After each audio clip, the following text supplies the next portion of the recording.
কলকাতা পুলিশের new vacancy notification কিন্তু এইমাত্রই প্রকাশিত হলো ডব্লিউবিপিআরপির অফিসিয়াল ওয়েবসাইটে। নোটিফিকেশনে কী কী বলা আছে A to Z আলোচনা করবে এই ভিডিওর মাধ্যমে। তোমরা প্রথম থেকে শেষ পর্যন্ত ভিডিওটির সঙ্গে থাকো। তোমরা দেখতে পাচ্ছ এখানে কিন্তু 27/2/2024 অর্থাৎ এই মুহূর্তেই কিন্তু নোটিশ দুটো প্রকাশিত হয়েছে। নোটিশটা আগে ডাউনলোড করে নিই। নোটিশটা ডাউনলোড করার পরে তোমাদের কিন্তু A to Z প্রথম থেকে শেষ পর্যন্ত একদম বিস্তারিত তোমাদের ভিডিওর মাধ্যমে জানিয়ে দেওয়া হবে। তোমরা স্ক্রিনে কলকাতা পুলিশের নোটিশটা কিন্তু দেখতে পাচ্ছ, ঠিক আছে। এখানে প্রথমে যে ভ্যাকান্সিটা আছে দেখতে পাচ্ছ, এখানে ছেলেদের কিন্তু 3464টি শূন্যপদ, মেয়েদের কিন্তু 250টি শূন্যপদ। এখানে দেখতে পাচ্ছ জেনারেলদের কিন্তু 519টি শূন্যপদ। এখানে দেখতে পাচ্ছ স্পোর্টস পার্সন সব ভ্যাকান্সি দেওয়া আছে। শিডিউল কাস্টে দেখতে পাচ্ছ 311টি শূন্যপদ এখানে আছে, ঠিক আছে। এখানে শিডিউল ট্রাইবের আছে 69টি শূন্যপদ। এখানে কিন্তু ওবিসি এ ক্যাটাগরিতে আছে 104টি শূন্যপদ, ওবিসি বি ক্যাটাগরিতে 104টি শূন্যপদ। টোটাল কিন্তু 3464টি শূন্যপদ রয়েছে ছেলেদের ক্ষেত্রে। মেয়েদের ক্ষেত্রে দেখতে পাচ্ছ 270টি শূন্যপদ রয়েছে টোটাল ভ্যাকান্সি কলকাতা পুলিশে, ঠিক আছে। এখানে কিন্তু খুবই ভালো মাত্রায় ভ্যাকান্সি 3464 কিন্তু, ঠিক আছে। এর আগে যে ভ্যাকান্সি ছিল তার থেকে কিন্তু ভ্যাকান্সির সংখ্যা প্রচুর বেশি, ঠিক আছে। এবার এখানে স্পোর্টস পার্সনদের কিছু ছাড় দেওয়া আছে দেখতে পাচ্ছ। এখানে যারা ইন্টারন্যাশনাল স্পোর্টস সার্টিফিকেট আছে তারা কিন্তু কিছু ছাড় তোমরা কিন্তু এখানে পেয়ে যাবে। এলিজিবিলিটি ক্রাইটেরিয়া দেখতে পাচ্ছ এখানে 18 বছর থেকে 30 বছর, এটা কিন্তু জেনারেলদের ক্ষেত্রে, ঠিক আছে।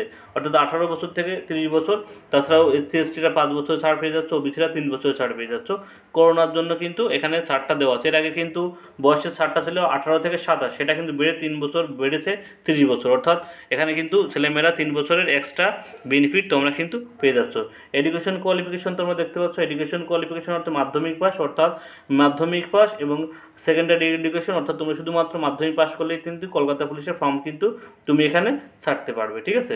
এখানে শুধুমাত্র এলিজিবল হলো মাধ্যমিক সার্টিফিকেশন। এখানে ফিজিক্যাল স্ট্যান্ডার্ড কী আছে সেটা একটু দেখে নাও। ফিজিক্যাল স্ট্যান্ডার্ড আছে মেলদের ক্ষেত্রে দেখতে পাচ্ছ হাইট 167, ওয়েট লাগবে 57 কিলো, চেস্ট লাগবে 78 এবং ফুলিয়ে কিন্তু 83 করতে হবে, ঠিক আছে। এখানে এটা মেলদের ক্ষেত্রে এটা, ঠিক আছে। এখানে কিন্তু গোর্খাদের 160, এখানে ওয়েট লাগবে মিনিমাম 53 কেজি, বুক দেখতে পাচ্ছ 76, ফুলিয়ে কিন্তু 81 সেন্টিমিটার লাগবে, ঠিক আছে। ফিমেলদের ক্ষেত্রে তোমরা দেখতে পাচ্ছ এখানে হাইট লাগবে 160, ওয়েট লাগবে মিনিমাম 49 কেজি, ঠিক আছে। এখানে কিন্তু বুকের কোনো ব্যাপার নেই। এখানে গোর্খাদের মেয়েদের ক্ষেত্রে দেখতে পাচ্ছ 152, এখানে ওজন লাগবে মিনিমাম 45 কেজি, ঠিক আছে। এবার থার্ড জেন্ডারদের ক্ষেত্রে দেখতে পাচ্ছ এখানে কিন্তু 163 হাইট, ওয়েট মিনিমাম 52 কেজি, এখানে গোর্খাদের 155 এবং 48, ঠিক আছে, মিনিমাম ওয়েট, ঠিক আছে। আশা করি ফিজিক্যাল মেজারমেন্টটা সম্পর্কে সবার ক্লিয়ার।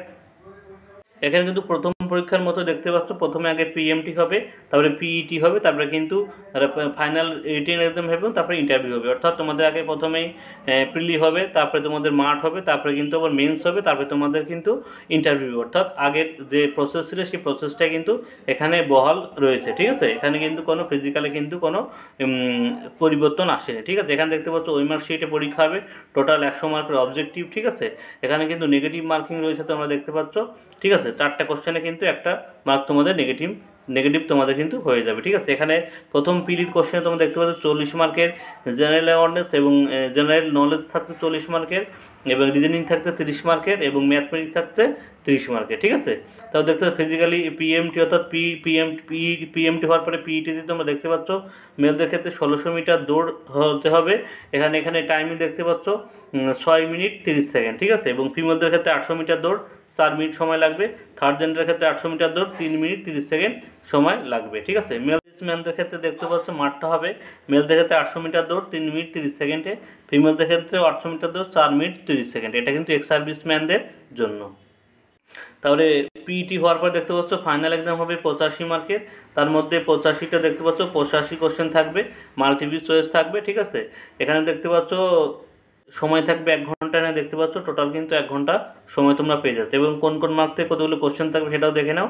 জেনারেল অ্যাওয়ারনেস থাকবে 25 মার্কের, ইংলিশ থাকে 10 মার্কের, ইলেকট্রনিক ম্যাথমেটিকে থাকবে 25 মার্কের, রিজনিং অ্যান্ড লজিস্টিক অ্যানালিসিস থাকবে 25 মার্কের। টোটাল কিন্তু 85 মার্কের পরীক্ষা MCQ। এখানে কিন্তু নেগেটিভ মার্কিং রয়েছে, দেখতে পাচ্ছ নেগেটিভ মার্কিং কিন্তু তোমাদের রয়েছে, অর্থাৎ 4-এ কিন্তু একটা নাম্বার কেটে যাবে, অর্থাৎ নেগেটিভ মার্কিং, অর্থাৎ 4:1। ঠিক আছে, এখানে ইন্টারভিউ দেখতে পাচ্ছ 15 মার্কের ইন্টারভিউ তোমাদের কিন্তু রয়েছে।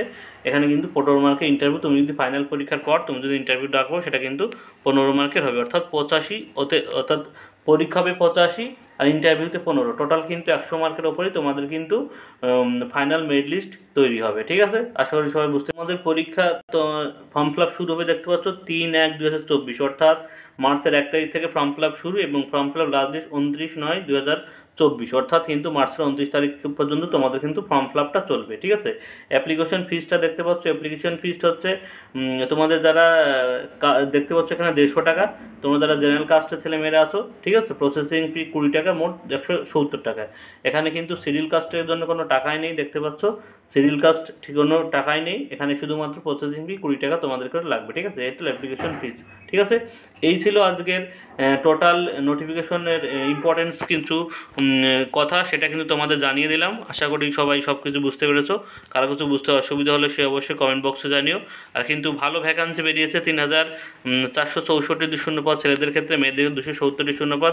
তোমরা অবশ্যই আবার চেষ্টা করো, আশা করি তোমরা সফল হবে।